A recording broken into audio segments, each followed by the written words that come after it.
Hey, what's up, everybody? This is your boy, the dope ass dude, and I am so excited to be back with you guys on tonight.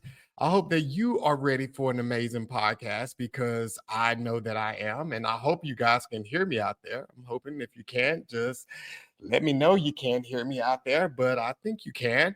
But I'm really excited about tonight's podcast, and you guys already know the preliminary things. If you are not subscribed to the YouTube channel, if you don't mind going ahead and subscribing to the YouTube channel, and while you're there, click on notify so that you can be notified each and every time a podcast or a video is uploaded to the site, as well as click on like. So take some time right now, click that like button so that this podcast can be shared with others just like you. Now, if you're not listening to the podcast on Monday nights, you can always listen to it on the go. You can check it out on Apple Podcasts, YouTube Music, Spotify, and iHeartRadio. Again, that's Apple Podcasts, YouTube Music, Spotify, and iHeartRadio. And you can always catch the podcast live on Facebook, LinkedIn, X, which used to be Twitter, and YouTube. So again, that is Facebook, LinkedIn, X, and YouTube. And then finally, if you're not following me on Instagram and TikTok, if you don't mind going out, follow me on those platforms. On both platforms, I can be found at the Dope Ass Dude Podcast. And you can also follow me on Threads. I'm on Threads. So on Instagram, TikTok, and Threads, you can follow me at the Dope Ass Dude Podcast. And I already see that we got Karen in the chat, Lavette, Victoria, Tyson. Thank you guys for already being in the chat because, hey, and I know Karen Billington, let me just give her a shout out. She is an extraordinary baker. Gerrod, you'll find that out. She'll probably be in the comments tonight, but she's an extraordinary baker. She always brings me desserts or whatever to work, and she takes care of me. So I love you, Karen. Thank you for checking it out tonight. And then, guys, you can go ahead and follow Gerrod.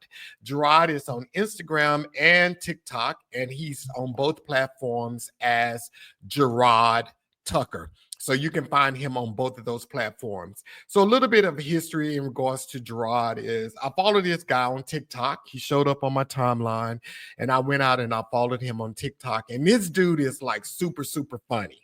And I think the first video I saw of him, it was him like he sits in his car, and I think he had like a National Baptist hymnal in his hand, and he was telling musicians and choirs that he didn't want to hear all the yada yada that we do on Easter Sunday. And he was slapping the hymnal saying, we want to hear songs out of this. And I started following him, and then I went and I checked out his page. And once I checked out his page, I saw that this guy is a baker. And anybody who knows me, dessert is one of my favorite things. I'm always eating desserts. So when I saw that he was a baker and an educator, I knew that I had to be in contact with this guy. So I'm going to go ahead and bring him on now so he can introduce himself. Gerrod, what's going on, man? How you doing? What is going on, man? How you doing? I'm good. I'm yet hold on, like the old folks say. That's what you're supposed to say. Yeah, you about to go to church on us already. So where are you located? So tell everybody where you located. I am in Baton Rouge, Louisiana. Okay, you're in Baton Rouge, Louisiana. Okay, so do you... And I know you do a lot of baking and everything, but do you do Creole cooking and all of that food that is known for that area? The closest thing that I can do, I tried my hand at gumbo one time. Ain't never doing that again. Tore it up. I can do red, like when they make red beans and stuff, I can have my hand at that and like rice and gravy and stuff. But all of those special dishes that they be making, I leave that up to them. Because you ain't finna talk about me. I won't be shamed on the internet about their food. No. So what was the difficult part about the gumbo? Was it the roux? Because I know a lot of people struggle with making good roux. That roux burnt it up. Burnt it all the way up. And I was just in there stirring. And I thought I was just doing something good. I thought I was going. I walked away from that pot, came back, smoked, burnt bits. I said, you know what? I'm going to Popeyes because this ain't for me. This ain't for me at all. And Nope. for those of you who don't know what roux is kind of like the gravy sauce or whatever you want to call it. Describe it that all the seafood and all of this other kind of stuff is in that goes with the rice. So it's like, from what I understand, it's super difficult to make, and it's a kind of like a slow process, and you really got to do it right. So how long did it take you to realize you messed yours up? Oh, once I started smelling it and I saw that smoke come up there, I said, you know what? The fire department is not coming to me, and I got to tell them I burned stuff up over gumbo. You know how ashamed I'm gonna be? No. They ain't finna talk about me. Y'all go home to y'all dinner tables and talk about me. I went to their house and he burnt up gumbo. No, I ain't finna do it. So guess what? I went to Popeyes, I ate that chicken, and I went to bed. That's what So I did. is it a given thing? Do people expect you to know how to make gumbo because you're from Baton Rouge? I'm not from Baton Rouge. I flew here. I'm originally from Indiana. I didn't know what all that stuff was because I didn't grow up eating it. My grandmother made gumbo sometimes, but all this other stuff they eat, like crawfish, all that stuff, I didn't know what that was. I came down here and was shocked. I said, oh no. Didn't know what none of that stuff was. And these folks eat potato salad like they have lost their mind. Oh, down Potato in Baton, salad and peas. oh wow, they eat that a lot down in Baton Rouge. Oh, sure do. They eat potato salad. They eat potato salad with gumbo. Okay, so they said, let me see, someone said something here. Lavette said you can never walk away from the roux. Yeah, Can't that's walk what I away. understand. You can't walk away from it. It's easy. Yeah, and then Yolanda says she's laughing at you saying, I flew here. I flew here. I flew here. And Yolanda is actually from Louisiana too. She's from Louisiana too. So she knows See? all about that stuff. So okay, before we get started, I have I have two questions I want to ask you based on something I saw on your TikTok. Okay. So guys, I'm gonna play something and y'all just let me know if you can hear it. It's hotter than a witch's titty outside. It's hot. And this is why y'all need some of this. Y'all see this dial gold? This is the weather y'all need this. And not that cute stuff y'all be wearing, all that other stuff. Y'all need some of this. To scrub that skin so you don't walk around smelling like cat coughs. Because it's hot outside. And it's time to wash. Get you some of this. This. So that raises a couple of questions. So first, I want to know how hot is a witch's titty? It's hot though, because you know they already own a slow ball to hell. So they're already hot. And you know up under there is nothing but hell raising. So it's already hot. And it's hot like that outside. So it's hot. So it's hot all up under there. It was hotter than a witch's titty. Okay. Sure and then how does a cat cough smell? I don't know, but I just know it probably smells horrible.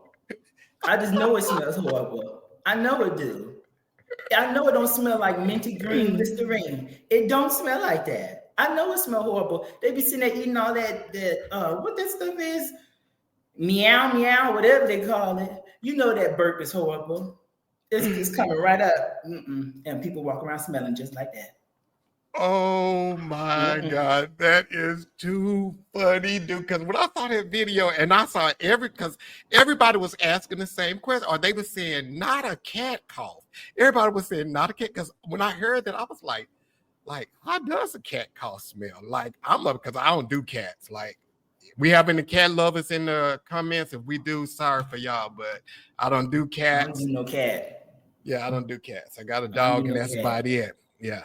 So, okay. So, Gerrod, we got that. I had to ask you that question. But then, so let me ask you this here. What is the secret of baking the perfect cake? Like what? The secret? Yeah. Because everybody can't bake a cake. Now, we can bake a box cake, but the way your cakes look, you're not doing boxes, right? Mm-mm. Okay. So, what's the secret for baking a good cake? The secret is, first of all, you got to get you a system. And I'm going to tell you my system. I might have to hurt you because I done told you now. But you got to get a system. If you turn on you some favorite music, but it got to be good music though. Especially if you're going to make a pound cake or something that's real kind of old school. You need something old. So this is what you do. You either play a little Frankie Beverly or you do a little James Cleveland. James Cleveland gets it right though. He gets it right. And you play a little bit of that. And you go on and you get all your stuff out and you measure it, get everything mixed up. That's how the cake gonna come out right. And you got to get somewhere and sit down. Don't go around running around the house because the cake gonna fall. So sit down. Turn so on James that's Cleveland. true. That's true. The cake Like will fall. if you're moving around, because everybody say that's a myth. That is true. If you are in that house doing all that moving, say you got kids and they jumping all over the place, that cake is going boop. Especially a pound cake, because pound cake don't have no leavening in it. It's just the eggs do, but there's no leavener in it. So you have to leave it alone. Especially if you keep opening the oven too, don't do that. Because that cake is going to take forever to cook. It's going to be gummy on the inside. And now everybody at the family reunion mad at you because you don't know how to act. No. Okay. So you said get some good music. Now it has to be more to that than just baking a good cake. So when do you use the same ingredients for every cake or yeah, or how? Okay, so break you that have down. to use the same. If you're gonna use butter, sugar, eggs, flour, fine, but you got to get the right stuff. If you know you use Land O'Lakes butter, you use Domino sugar, whatever brand you like, and I use the Swan Down cake flour, you got to keep using that. You can't go and try to deviate and do something else or something like that because the cake ain't gonna come out right. Don't go get Great Value stuff. Even though sometimes Great Value, it works sometimes, depending on what you're doing. But you got to use the same stuff over and over, the same process. And I tell people all the time, baking really isn't that hard. Once you learn how to do it, it's muscle memory. You just keep on doing it. It's the same process over and over. Okay, so let's talk about Great Value. And those people out there that know me, they probably laughing right now because they know Great Value is a trigger for me. So it is? Yeah, it's a trigger. I have a nephew that is an amazing cook, but he only uses Great Value products. He only uses everything, cheese, whatever he's cooking, he only uses Great Value products. And he don't believe that you can taste the difference between Great Value and other products. So what is your problem with Great Value? It tastes fake or something to me. Like it tastes like struggle. Like it tastes like, we was going through it. Like we was going through a hard time. That's what it tastes like. You know how you go to the store and your mama tell you don't touch nothing, put your hand in that boogie and you better not move. And you try to go pick up the Fruit Loops, but she try to buy fruit spins. We don't want fruit spins because they Great Value and they taste fake. They taste like red, purple, orange, green, all the colors of the Fruit Loop. We don't want that. You know it ain't good. So anything Great Value? No. Because it's not a Great Value at all. It's actually nasty.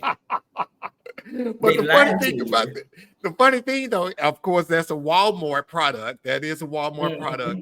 Now, Walmart pushes that in during Thanksgiving, Christmas time, because it miraculously they have no other products. You can't find Land O'Lakes on the shelf. You can't find nobody but Great Value. So, what are you doing those times if Great Value is so bad? That's what we're gonna show up with at the family reunion. Not in mind. But if I could only find Great Value, I'm going to another store. I'm just have to go somewhere else because it just doesn't do. And I've tried it. I've even tested it out a few times. Okay, I bake a cake with a little cheaper stuff. And to me, it just doesn't give the same about it. I've even tried to use the Great Value flour one time. Cake was drier than bread. No, it didn't work. Didn't work. I tossed that right in the trash. I said, we can't have that.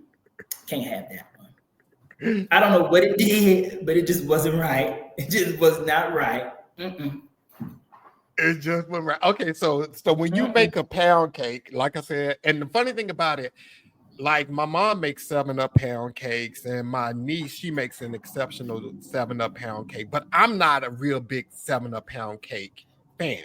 I will eat it, but I'm not a fan of it. If I go to an event and they have one, that's probably going to be a dessert I'm going to overlook. So so with that is cake flour, butter, eggs, Sugar. extract, sugar, and that's it. And then you 7 Up. And then if you really want a moist cake, put a little sour cream in there. Okay. Just a little bit, not too much, because then it's going to probably, the ratio is going to be off. But you put a little sour cream in there, change your life. Change your life. Okay, so I'm gonna go to the comments. How many of y'all that are out here watching tonight? How many of you're honest in a thing? Kelly. Oh, okay. She said, Oh, hey there. Okay, that's what's going on. Hey, Amy, how you doing? So, okay, those of you that are in the comments, how many of y'all, and be honest, we don't talk about great value, but how many of y'all use great value? Let's go ahead and put it in there. They probably a little ashamed to tell you. They be a little ashamed. If you use great value, how many of you use great value? And if you do use great value, why do you use great value over other products? Is it like, why is that your favorite? Okay. Oh, we got an honest person out here. Levette said, I do for some of my recipes. Like, okay, so Levette, give us a little bit more context on that. Does your recipe specifically call for great value, or is it like great value has a better taste for that? And we ain't trying to, Walmart, we don't want you suing us for talking about your product, but great value ain't it. So give us a little bit of that. Okay, Karen said no. Okay. Miss Tiff said absolutely not. Okay. Let me see here. Got some. They know they use it though. I can tell you. Folk be ashamed. Oh, wait a minute. Gay says she uses great value. Now this is Gay Arbuckle. I know you may have heard Gay's music. Gay is a national recording artist. You heard that song, There Are Miracles and Blessings for Me? Have you ever heard that song? That's Gay. That's her, the lady that used great value. That's Gay. Gay, we need you to get some miracles and blessings. And come on up to Land O'Lakes. Leave that great value alone. Leave it alone, baby. You don't got to use it.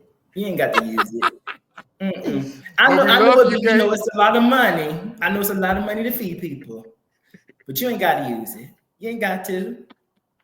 Okay, so let's see who else we got here. Okay. Tiff said, nope, I don't shop at that store. Okay. And Gay said, I'm not the ultimate cook though. Okay, so her food tastes like her food tastes like cat cough. It don't taste like cat cough. It only might taste a little bit of struggle. Just a little bit. Just a little bit. A little bit. It's okay though. We all got lanes we play in. It's okay. It is okay. You ain't trying to go on a cooking competition. Do you? Do you, Gay? Do you? I'm probably not a cook like you. Yeah, well, but Gay, I'm gonna come over and you can bake, me a cake and we'll go live when I eat it. We'll see. Okay, so what are some of the common mistakes people make when they do a 7-Up or a pound cake? What are some common mistakes that people make? Bake it too long and they bake it at too high of a temperature. Or they might not mix their stuff all the way so it'll be lumpy. And then when you bake it, like say that's why they tell you, if you ever watch a cake video, like scrape the bottom of the bowl, because sometimes flour or sugar or whatever's up under there, it'll seep in there. And if you just pour it in the pan and bake it like that, yeah, the cake will come out, but when you cut into it, whatever that clump or whatever it is, it's going to be right there. And you're going to be able to see it. And I don't think you want to eat that. I made that mistake many times, but I learned. So that would mess up your cake? Sure will. You got to mix that stuff together so everything is incorporated. Because anything that's not, it's not gonna. Some people think it'll just all melt together. No, if you leave that flour at the bottom and say you put sprinkled flour or whatever on the top, put in the oven, it's gonna bake like that, and you'll see the white stuff just sitting on top of that. Oh, wow. Now, I know you have a KitchenAid mixer, so I already know that I saw that on one of your videos. Do you just let your mixer do it, or do you go behind your mixer and still do your thing? I go behind it because you got to because sometimes the paddle thing won't touch the bottom. And if it's not touching the bottom, then the stuff on the bottom is just sitting there. So you got to take that spatula, you got to put your elbow up like this, and you scrape it. That's what you do. You put that elbow up like this, and you scrape. If it's not up like this, you're not doing it right. You got to put it up, and you got to get in there. You got to scrape it.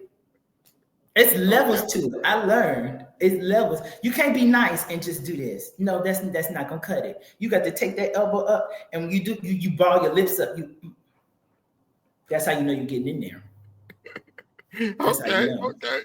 So Dewan, she came back and said, let's see what she said here. I think she's a great value user. Let's see here. I can't get this to go. Let's see here. I can't get her comment on the screen for whatever. It's a reason there's something going on here. But okay, here we go. Let's see here. Let's see. Go back up to her. Got a lot of comments. Y'all really talking tonight. Okay. That's that. Let's go back. I think she says she uses great value, but not for bacon. I think that's what she was saying, that she don't use it for bacon. Okay, good, Dewan. We're glad you don't use it for bacon. Oh, here we go. Hell, I do, but not bacon. Okay, so she uses it for tacos. I can get with it a little bit. Okay, great value? Taco, that can work because it's tacos. Okay. It's tacos. How can you mess up a taco? And she said, you so messy. And she's talking about me because she's just my a niece. little. Okay, so let's move on to this here, because this is another thing that people struggle with. And I know my friend Karen is going to come in on this here, because this is one of her specialties. Caramel. How do you make the caramel or caramel, however you want to say it? How do you make that for your type? Because you have a saying that you and I have talked about. You're going to start doing the apron. If it don't look like this, you did something wrong, or it ain't right, or something like that. So how do you make caramel or caramel? How do you make that?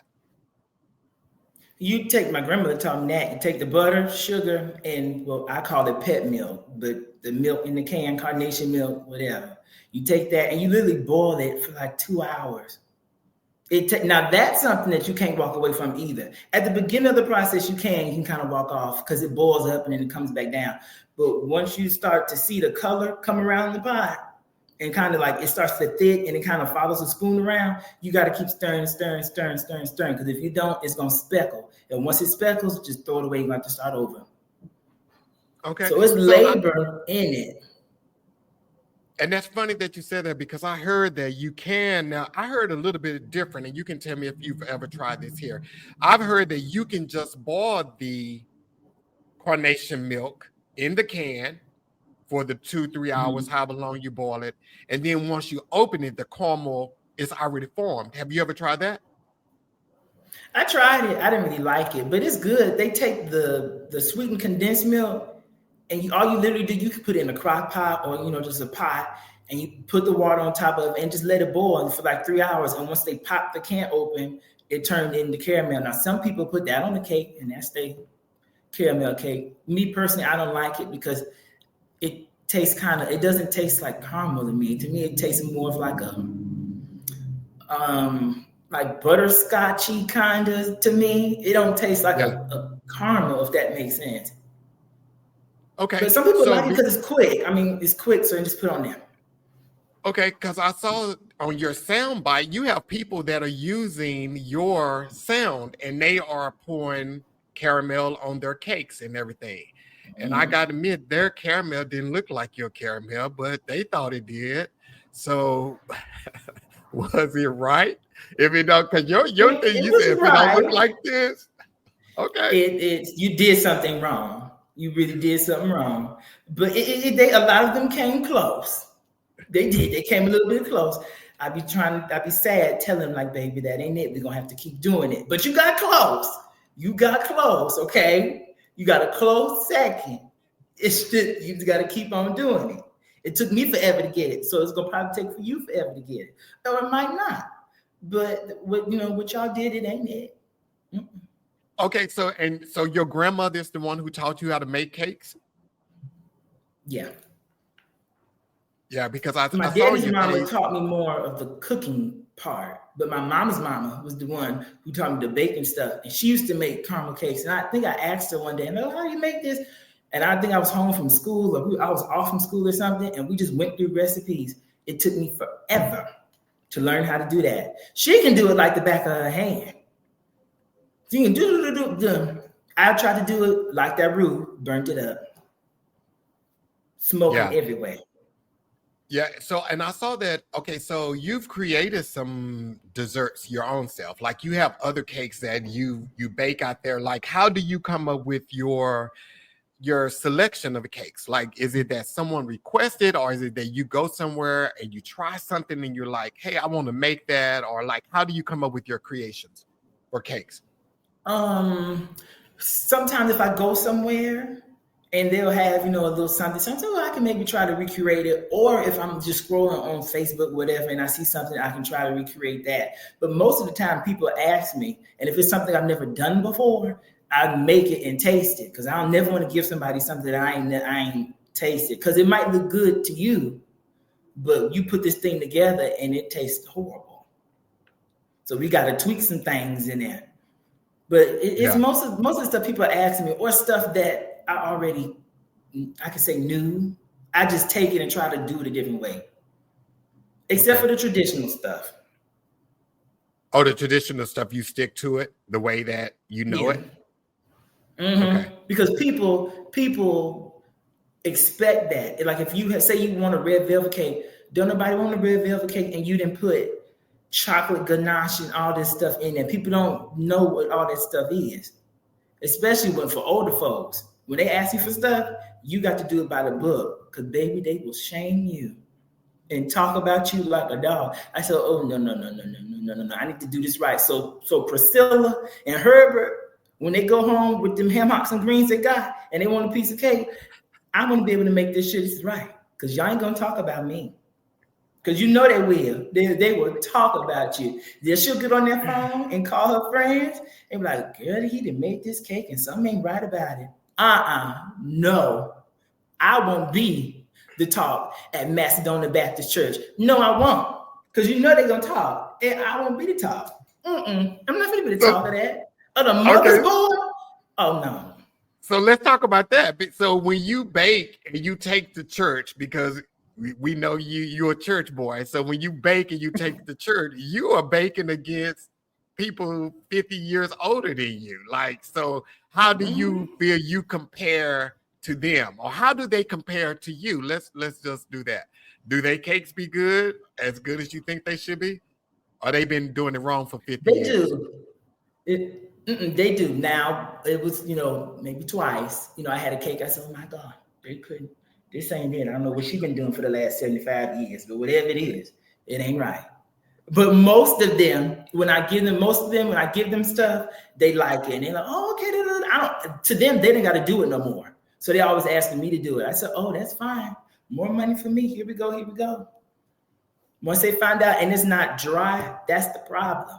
People want to make pound cakes and they be dry. But if it's not dry, winner chicken dinner. You got something going there. I think that's my problem with pound cakes, is because normally they're dry.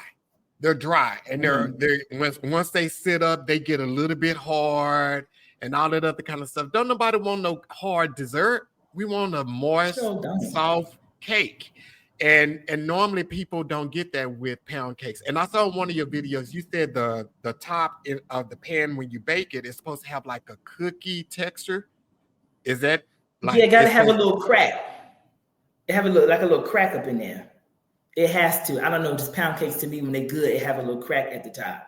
And if it don't have the crack, well, you didn't do it right. And they be so sad when I tell them that you didn't do it right. So, It got to have that little puffed up, like when it kind of cracks open, because that's how you know it's good. That's how you know. Okay. Okay, so let's talk about that, and this is something that we definitely want to get into because you are an educator. Like you educate youth on how to make cakes and everything, a part of the schooling system there. How did you get there? One of the girls I went to culinary school with, she's at the career center and she's over the culinary program there. So I think she called me last summer in July, just out of the blue. And she asked me, "Do you want to come teach ProStar?" At first I was like, no. Because to deal with them hell-raising children, you want me to come there? No. But then I thought about it. I said, you know what? Teachers do have the best schedule. And usually I've always either worked on the weekend or through holidays because we had to do X, Y, and Z. That's okay. This is something new. Now, I definitely learned that those children can make you want to pull your hair out and probably, drive anybody to drink. But when you ask the Lord for the patience of Job, he give it to you, and then you can deal with them dang gum kids. Because when it comes to food, they are like rabbits and roaches. I mean, just, baby, calm down. It's just food. It's just a chicken wing. I don't know why you're freaking out about a chicken wing. They be ready to fight each other over it. I'm like, oh, Lord have mercy. It's like they ain't never ate before.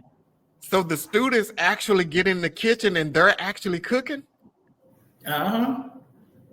They go, whatever you give them, like we'll go through it and then I let them do it themselves. And it's amazing to see what they can do and what they can't. I mean, they can't do everything, but what they come up with, and it's just basic little things. Like one time they wanted to make pancakes. They worked my nerves about pancakes over and over and over and over and over again. But I was like, you know what? It's something y'all like doing, so here we go. Because some of them don't know cooking or anything outside of noodles, hot dogs, rotel dip, or like tacos or something. They don't really know how to put a meal together. So once they learn how to do that, then they ready to give you every dang on thing. You just got to be mindful because sometimes they don't like to wash their hands. And I have to tell them, you're going to give somebody Ebola if you don't wash your hands. Oh my God. Oh, so Tracy Tucker said pancakes with buttery, crispy edges. Now, and I'm on that. I'm with her on that. Like, I mean, we would talk right. if I make them at home, I call them flapjacks because they ain't no pancakes. These don't, I don't know what they are, but they so good. And it, like she said, they do have to have that buttery, crispy edge, man. It's like they got to. Like that. They got to. Now, my mom, she can do that. She can do them crispy edges. And they be like little, she'll make like a little stack and they be like about this big, but my God, they be good. I can't duplicate it, so I leave it alone. I let my mama deal with it. Like, no, you go ahead and do it. And give me 10 when you're done. I want a stack like this. That's what I want. And then after that, I go to sleep. So what made you decide to go to culinary school? Like, I mean, I know, did you just want to have the credentials behind it? Like what, inspired you to go ahead and take it to the next level? The credential part, honestly, I really wasn't thinking about that. I just knew I liked to do it. And when you graduate high school, you're like, okay, what I'm going to do? Like, which way do I go? And I was like, okay, well, culinary school is a cute little thing to do. So I was like, okay, I'm going to do that. And I thought that culinary school, we was up in there baking brownies and stuff all day. It was days I was up in there and I wanted to cry because it's difficult at some points because you got to go through book work and you got to get all these certifications. Sometimes you be ready to be like, oh, I'm going to quit, but you just make it on through. But if I could do it all over again, I would, because that's one of the best experiences I have ever had, especially doing it down here. Because I was going to go in Chicago, but then I was like, okay, well, Louisiana cute. So I'm like, okay, let's go to Louisiana. And we did it here. Best thing in the world. Wow. So, okay. So where do you go from here? Where do you think, like, you're in the education system and you are molding minds for the future. Where do you think your next step would be after education? I would love to have my own. I don't want a big thing, like a big, so-called bakery or whatever. I just want kind of something small and intimate, because I feel like if it gets too, I don't want to say I don't want to be a big, of course.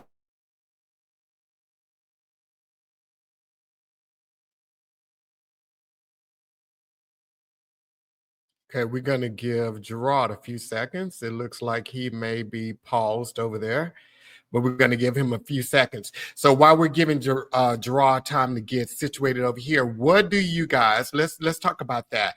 What are some of your desserts that you love to bake? Like, are you a baker? Are you a cook? What are some of the things that you like to cook? Put it in the comments. Let's see what you got. And I see we got the Tucker family out there, George and Tracy. I mean, good to see you guys in the comment. I'm assuming you guys are here for Gerrod. But what are the best things that you guys like to cook? Okay, Levette said, I stay in my lane. I'm just to cook. Okay. Let's see here. Oh, Mr. Tucker said peach cobbler. So, Mr. Tucker, I have a question for you. Like, so when you make your filling, your peach filling, like, what do you use? Real butter, or do you use margarine? Do you use extract? Like, what is your secret for making the perfect pie filling? Okay, Ms. Tucker said, yes, we are his parents. Thank y'all for being here tonight. Okay, let's see here. Real butter. Yes, you got to have real butter, because that margarine stuff, it ain't cutting it. And I've had many debates with people who say, well, you can't taste the difference between margarine and butter. Now, I'm gonna ask y'all that. Got a lot of bakers in the audience tonight. Can you taste the difference between butter and margarine? Miss Tucker, I'm coming to your house because I love Land of Lake. I only use that Land of Lake butter, so I'm coming to your house. Okay, so you're gonna have to. You said that you don't want. We're gonna start where you kind of froze on us, Gerrod. So you said that you would a bakery. So that's not a goal of yours, or is that a goal? It is, and I want to be able to give people the experience that I have, I guess, with desserts, and how, it correlates to people. Because everybody, either had a grandmama, auntie, mama, daddy, whoever, somebody that baked something. So I want to be able to give that same experience to them, the same way I had it. You go places, and you got the desserts lined up, got the pound cake over there, you got the peach cobbler, banana pudding. You got to go and get that stuff. And I want to be able to give it to other people. Because everybody can't experience that. Everybody don't know what they're doing. True that. Making that nasty stuff. Everybody do not know what they are doing. So, they sure don't. Got a lot of people. I asked the question, can you taste the difference tell the difference between butter and margarine? Everybody is saying yes. I 100% agree with you. A lot of people, but some people believe that you can't taste the difference between the two. Yes, you can. Yes, you can. Even some people try to make margarine with it and make a cake with margarine. You can tell the difference. The texture is even different because it's not real It's not real butter. It's like oil and whatever margarine is. It's like a flavored, like I think they make it from vegetables or something, but it's not butter. So the cake is gonna be like almost like wet, kind of. Because I tried it to see how it would come out. I said, oh no, this is mushy. Don't nobody want no mushy cake. Okay, so another one. Press on and stuff come out. Another one of your specialties that you talk about on your page, you biscuits or rolls. Like, now that's something, and I saw you even had where you made the yeast and all of that kind of stuff. So you made that yeast yourself? Oh, you get the yeast from the store. You get the yeast from the store. I use mason jars just to measure the thing because I like mason jars. But you take the little yeast from the store and you heat your milk or whatever liquid up just a little bit, because if you heat it up too much, it's gonna burn it, it's gonna kill the yeast. And you bloom it in there until once you see the bubbles and it kind of fluffs up, that's how you know it's active. If it don't do that, you're gonna have to throw it away. And because if you put dead yeast into rolls, the rolls won't rise. It'll just be kind of like hard and gummy. That's the secret to actual rolls. You have to let them rise multiple times for them to be soft and pillowy and fluffy. Don't nobody want no hard roll. Hard as your head, just like this. This is what you can do with it. Take it and knock somebody right up the head with it. So how do you know if the yeast is bad though? If it doesn't bubble up. If the yeast, once you pour the yeast into that milk mixture, put your little sugar in there too, because the yeast needs something to feed off of. If you put it in there and you walk off and nothing happened, there's no reaction, there's no bubbling, there's no nothing, the yeast is dead, going to have to start over. Wow. So we got someone said, first thing he made and critiqued was pancakes. Oh, yeah. And I messed them pancakes up. You tell you. Messed them pancakes up. So when you say you messed them up, what does that mean? My sister tells me all the time, it's like a feeling. I didn't let them cook long enough. I cut right into that thing, and that pancake batter came right on out. And I was as sick as a dog from eating them dang on things. I was so tore up and hurt. I said, Lord, I thought I was in here doing something. Wasn't doing nothing but making a mess in my mama's kitchen. Making a complete mess. So what I find so extraordinary about you, Gerrod, and everybody, we haven't discussed his age yet. Gerrod is only 25. And he shared that with me. And I think he is already on a fast path to like doing some extraordinary things, because you're so young and you're already making such a great impact. So what keeps you inspired? Because the world is constantly telling you you need to do this. And especially with baking, you know, a lot of times pastry is one of the last things people think of when they are looking to do a career. Like, so what keeps you like inspired and happy as a pastry chef? You know, I can honestly say, and I know it's very cliche to say, but it's honestly from what my grandmother showed me to do. Honestly, just keep doing that, because especially now both of them are older and they can't do all of the stuff that they used to do. So that's like a pusher for me to keep it going. And it's a dying art. People don't cook like that. And people don't bake like they used to. It was a time when everybody, you know, baked homemade stuff. People don't do that anymore. So when you find people that can do it, I think you should be able to keep it up. And that's why I feel like I have to keep it up. You got to keep going. It gets hard sometimes, because some days I don't feel like doing it. I don't care what type of cake you want. Leave me alone. Shut up. But if you know why you're doing it, you just keep on going. You just got to keep going, keep it up. You got to keep pacing, climbing up the ladder. You got to keep climbing up the ladder. Everybody want to stop when it gets hard, or stop when I don't feel like doing this. I don't want to put no work into it. Well, you're going to have to, because everything ain't going to come easy. And once that clicked in my head, that's okay. Let me go and go. Because sometimes I can be a little lazy Larry and not want to do it. Especially when I got to clean up all this stuff and go to the store and get all this stuff. So no.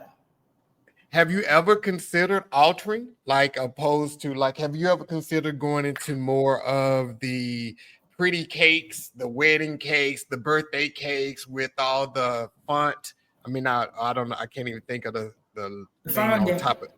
Yeah. Have you ever thought about going into that and not doing that? Like, I mean, have you ever thought about that?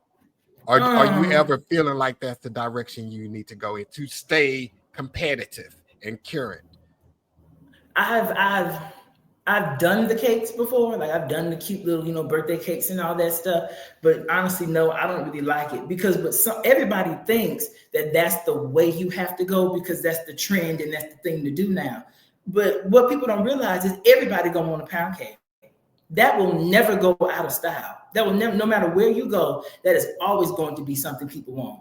People don't really eat like ice. A lot of people don't eat icing and all, all that stuff. My grandmother didn't eat it. So you would scrape the icing off of a cake, and you have a lot of people that they want something sweet, but they don't want all the sugary stuff and all that. It's pretty to look at, but heck, sometimes you cut people pretty little cakes. It's about as tough as cornbread. Ma'am, you put Jiffy Mix in this. That's exactly what you did. This ain't no cake. You put Jiffy Mix in this, and I know you did. I know you did. And you're trying to pass it off like this is a cake. You know you put Jiffy up in this because this is cornmeally tasting. A Jiffy sweet. People need to learn. There's a Jiffy sweet. It's the same thing as sweet. So don't that make it a cake? No, and if you eat Jiffy, you're not really. Nobody eat no Jiffy. Oh my God. Oh my God, you about to start some fights now. I don't eat Jiffy anymore. I used to eat Jiffy. I ain't gonna even lie. I used to eat Jiffy with some spaghetti. I love Jiffy with spaghetti back in the day. In my younger days, I love Jiffy with spaghetti. Now I don't eat it now, but I do know some people still cook Jiffy. I go to their house and they got a big pan of Jiffy cornbread and they proud of it. Proud of it. You know, don't nobody want that sweet cake mess. If I wanted the cake, that's what I'm talking about. If I wanted the cake, I would have baked the cake. Oh my God. So she said, I despise Jiffy. Okay. Yeah. And then Jiffy does not go in. Can y'all, and I'm glad they put that in caps. It does not go in just, I've had some dressing where people put Jiffy in it. It's like, no. No. And you can taste that sweet bell peppery onion mess that they be making and trying to pass it off. I'm not eating that. I'm not. That be you made sweet bell pepper onion stuff. That's what you made. You don't make no dressing. And then you want me to put cranberry sauce or gravy on top of this Jiffy Mix you just gave me? No, that's all right. Next family function, just bring cups because you thought you was really doing something. Just bring cups next time. We got all these people in the comments, and they all talking about Jiffy, including the Tuckers, and they know they put Jiffy in their food. Your folks, the Tuckers, they having Jiffy at their house tonight. I'm not using that. That is hell. I ain't using that. We got one person standing up for it. Tyson said, he said, I love Jiffy. See, but the problem is you're not saved. And when you get saved, then you can, God delivers you from things.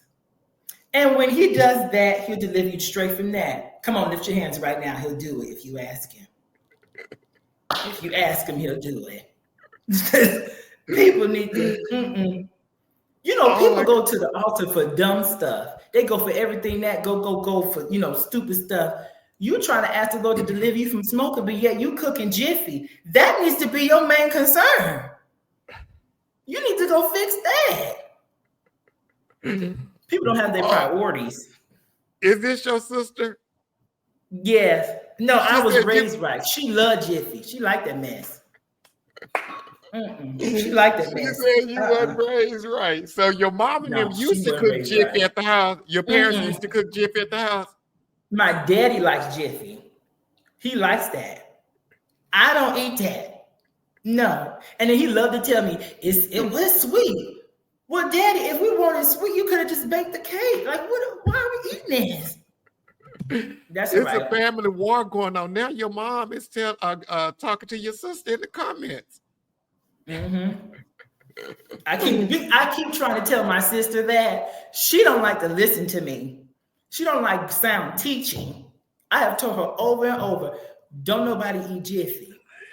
But not these days. Not these days. You don't eat Jiffy in 2025. I got to agree. Now, back in the day when we didn't know anything, when sweet cornbread first came out and people was a little bit too lazy to put sugar in their cornbread when they baked it, Jiffy was the thing. Like I told you, but that was in Hamburger Helper days when we used to eat a Hamburger Helper.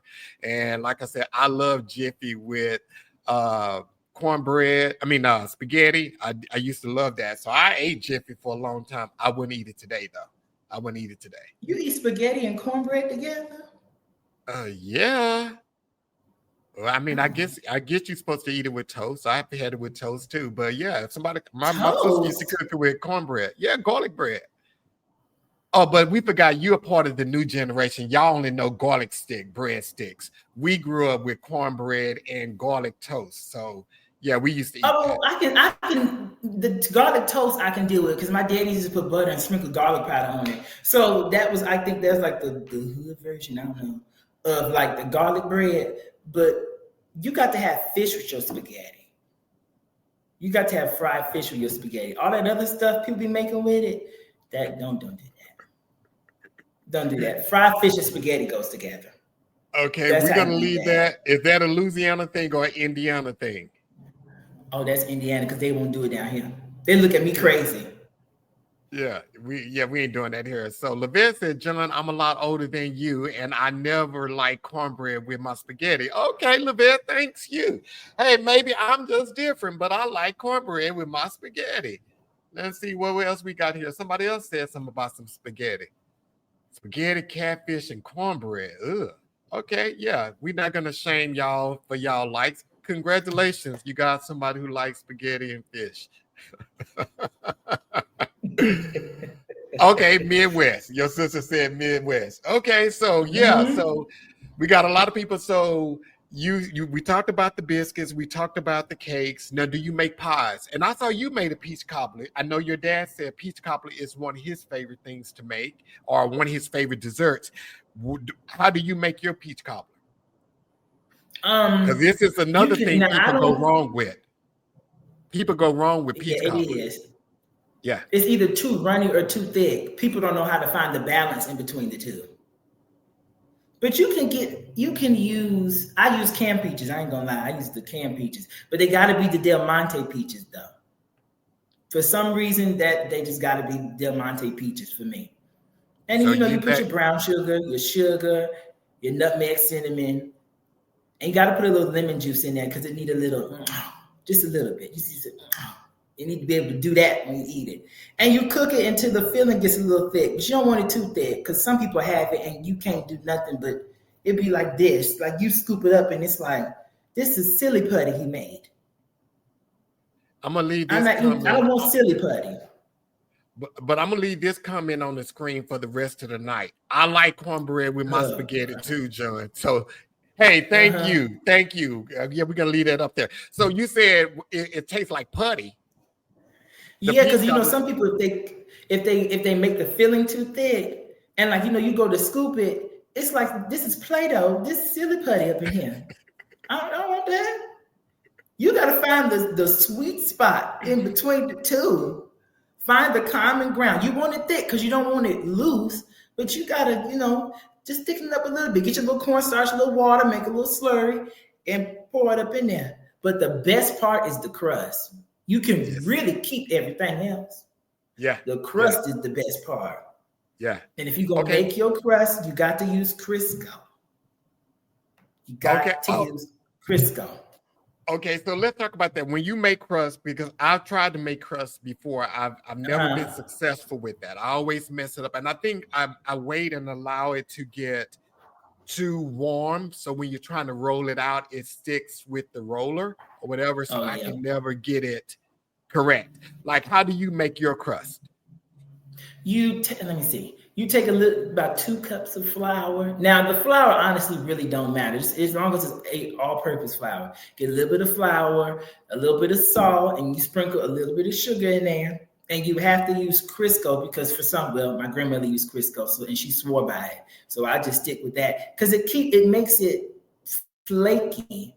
And you can't use off-brand shortening either. It has to be Crisco, preferably the butter flavored one because it's like buttery tasting. So you put that in the freezer, let it get cold a little bit, and then you put it in the flour and you cut it in there until it got little mealy little crumbs. And then you take a little bit of ice water. And this is where people go wrong at. They put too much water in it. So when they put too much water, they add too much flour. And that's what makes the crust chewy.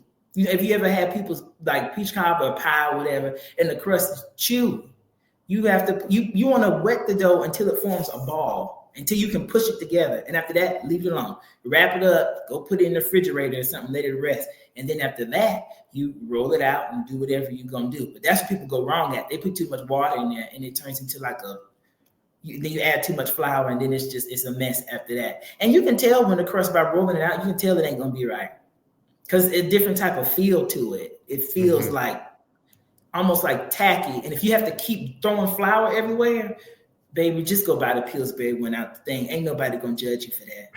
A lot of folks do that. Just go buy the Pillsbury one. I do that. Like, see? Goes hard.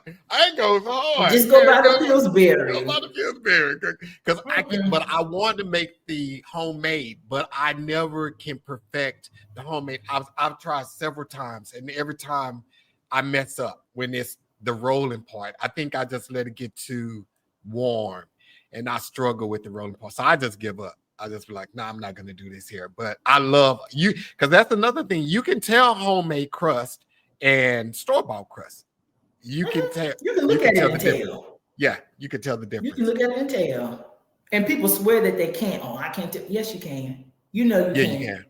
Yeah, just like that little sideways wig people be wearing and got on their head. You know the difference between that. So why can't you tell the difference between this?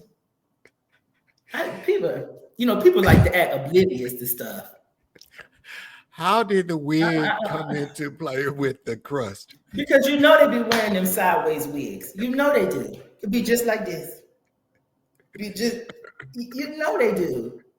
And it's always the ones with sideways wigs that want to come tell you how to cook something. I can't trust you. Oh my God. You came out the house like you've been rolled hard and put away wet, and you want to tell me how to do something? No. This conversation ain't even going nowhere. Because I already know you're not trustworthy. Oh my God. Oh my God. Mm-hmm. Oh my God. So, okay. So here's a controversial question here. With the cobbler, do you do crust at the bottom and at the top, or do you just do crust at the top, or do you do crust at the bottom? Because that people debate whether it's a cobbler if it has. So which do you do? Because they say if it's on both the top and bottom, it's a pie. Yep, that's a pie. I put crust and what my grandmother would call dumplings. So you roll your dough out and cut it in little squares, and you stick that in the oven. Because first of all, people be making these cobblers, and the crust is about soggy as a wet piece of bread. Don't nobody want that. You have to take a little bit, and you make your dumplings and put that in the oven. Let them get all crisped up and stuff. And then after that, you put it in your pan and you pour your peach stuff in there. And then on the top, now sometimes if I'm lazy, you can just roll out, roll it out and lay it on top. Or if I'm really feeling fancy, then you can make the little pattern with it. And then you sprinkle your little sugar on there. That's how people really know you did something. You go to family reunion with that, and you got that little lattice, the little basket pattern on top. Oh, ain't nobody messing with you because they know you did that. You beating your Auntie Priscilla stuff. She been making it since 68. So now you come through with that pattern on top of there. You're gonna be the talk of the family reunion. Ain't nobody gonna top your peach cobbler now. Nobody. Oh my God, dude! This has been like so. It's an hour already, so our time we at the end of the podcast. But this has been so funny, and I mean, actually, so informative, because I think again, when it comes to desserts, I think people want to take, especially holidays like Thanksgiving, Christmas, and those are when desserts in African American homes, I'll just say that desserts are super, super important. And a lot of us, we go wrong when we take desserts, because again, you can taste the difference between a box cake and a from scratch cake. Because one of my favorite cakes that I love, and I love it when I find a place that make it homemade, is strawberry cake. And I can always tell a homemade, and it has to be 3-layered. I love when it's 3-layered, and it's just amazing. But I've had box cakes where they doctored it up.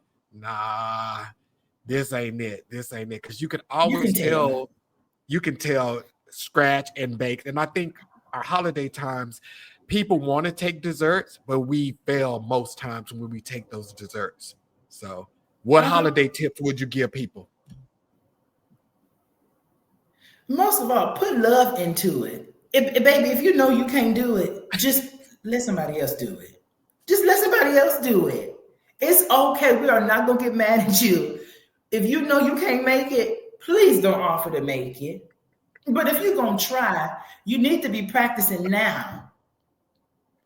First of all, Christmas, all the holidays is tomorrow. So you need to be practicing now what you're going to bake and whatever you're going to do. Practice now. Yeah. Practice now and taste it yourself in the beginning. And please do. Yeah, taste it yourself before you make it. And then, because those holidays times at my family's house, we do a thing every year. We call it kick it or keep it. And what we do is we get everybody's dish, everybody out there, everyone is eating, we get everybody's dish and we hold it up and we say kick it or keep it. And if it's a kick it, that means don't bring this mess no more. Don't bring this no more. And like some of my family, they be upset. But hey, if it's bad, we don't want you to make that same mistake twice and bring it again. So don't bring this no more. Don't bring this no more. And I agree with you. A strawberry cake will bring you and me to Jesus, because a good strawberry cake, but that scratch is something about that. Yeah. It's the best thing in the world. It's the best thing in the world. So what's next for you, Gerrod? Where are we going to see you next? Like, what's next for you? Child, me and you both about to figure that out. Me and you both about to figure that out. Once I get through this school year, well, I can still do stuff during the school year. But once I get through all that, it's up. And I need to start really doing some more TikTok stuff because I kind of strayed away a little bit. But I need to keep doing that stuff because people love it. So I said, we finna keep doing this. And once I saw a little money from TikTok, can't tell me nothing. I don't even know why people talking to me. Like, do you not know that I'm famous? Like, what you talking about? Like, you really trying to just talk to me? You really thought you just to have a regular conversation? But Gerrod, every one of your videos, even your cake videos, you be going off on folks. You have like a little jab in there for them, because it was one video I think it was the frosting video or something, and you said you referenced a mistake and you said, "Baby, that's your mammy." I said, "Did he just say that's your mammy?" You got a jab for him in there. I got to jab him because people get in comments and get bold. So I'm like, oh no, You want to get bold in these comments? No, before you get bold, I'm going to help you be bold. That's exactly what I'm going to do. I'm going to help you be bold. Oh, my God. Well, Gerrod, I am so appreciative of you coming on this podcast. And like I told you earlier, and I tell every guest that come on here, like, we're connected for something bigger than just this. And me connecting with you on TikTok is just the beginning of the connection. And I am super excited about your future because you're so young. And I love how you said we're going to figure it out at the same time, because that just shows the freedom of where you are right now, that you can just allow life to create itself, or you can create whatever you want to do. So I am like excited about your future and excited about seeing like what's next for you. And I'm glad your parents was here, Mr. and Mrs. Rucker. Thank you so much for being here. And sister, thank you. And Amy, thank y'all for coming out and watching it tonight. But yeah, we connected forever, man. And Mr. Tucker and Miss Tucker, I'm coming to your house and I need spaghetti with Jiffy cornbread. Mr. Tucker, make sure you have Jiffy cornbread. He gonna eat that by himself. What part of Indiana? I usually tell people Chicago because that's the only way they get it. But I don't know if you know like Gary, East Chicago, Hammond. Do you know this? Gary? Yeah, Gary. Once I say Gary, people get it. Thank you. Exactly. That's the first thing people say. But I'm from Hammond, but that's about, they right there. All is right next to each other. But the moment I say Gary, they be, oh yeah. I'm like, you got it now, baby. Conjunction, junction. What's your function? You got it. Yeah, I have family that lives in Marion, and a couple of years ago I had the opportunity to go up there a couple of times, and I went up there like during the summer, so the weather was like Mhm. beautiful, and they took me to like some summer kind of like farmers market. They had the best corn I've ever had in my life there in Oh, corn Indiana. to change your life. Yeah, it would change a Corn to life change there. your Oh life. my God, it was amazing. It'll change your life. Because they You was boil like, that yeah, stuff, put a little salt, a little butter on them. That's yeah. it. They was like, you got to have the corn before you go back. And I'm thinking like, I've had corn 1,000 times, but when I tasted, No. I was like, Mm-mm. this is what they talking about. It was amazing. It was Mm-hmm. amazing. Yeah. So everybody, this is the season finale of season 10, and I'm so happy Gerrod closed this out with me. And so I won't see you guys again until the first week of October. For season 11, and we'll go throughout the remainder of the year. But I'm really excited about that and have a couple of people that I want to thank. I definitely want to thank Yolanda Hargrove. She creates all of my shirts every week. She does my shirts for me. And then just a couple of people that are always here, Pat and Tyson and Karen and, and Yolanda and Tiffany. Tiffany has been here. Tiffany was one of my guests on the podcast earlier in the season, and she's been coming back in Casal, and I am just so excited. And my niece is here, another one of my nieces, Miss Mars. What's going on, Marsha? Thank you for being here. But this season has been like really, really good, and I'm just so grateful for everything that each of you have done. And yeah, I'm looking forward to season 11, and I'm looking forward to having more extraordinary guests like Gerrod. Yeah, you was my only Gen Z on here this season. So hey, you kind of like, but I think you like a I'm baby boomer. somebody. You are somebody. You are somebody. She trying to tell folk that. She trying to tell them. So Pat said, God bless you all until next time, as John would say. Peace. Yeah, guys. So we will see y'all in October. Look out for me. Go out, follow Gerrod on Instagram and TikTok. Gerrod Tucker, that's his name on both of those platforms. You can follow me on Instagram, TikTok, the dope ass dude. And me and Gerrod, we're going to figure out something to collab, and he's going to get his aprons ready so I can give those away as prizes. I'm going to purchase them from him and give those to you guys. But I'm definitely excited about your future, Gerrod. So, yeah. Oh, well, thank you for having me on here because I feel this the highlight of my day, baby. I'm somebody. Y'all just don't know. Y'all just catching on. I really been that, but it's all right. Yeah, you already been that, brother. You already been that. So everybody, until next time, absolutely, Mr. Tucker. I am definitely excited to know him and definitely excited to get to know you all in the future as well. But thank you all for being here on tonight. And everybody, until the first Monday in October, peace. Gerrod.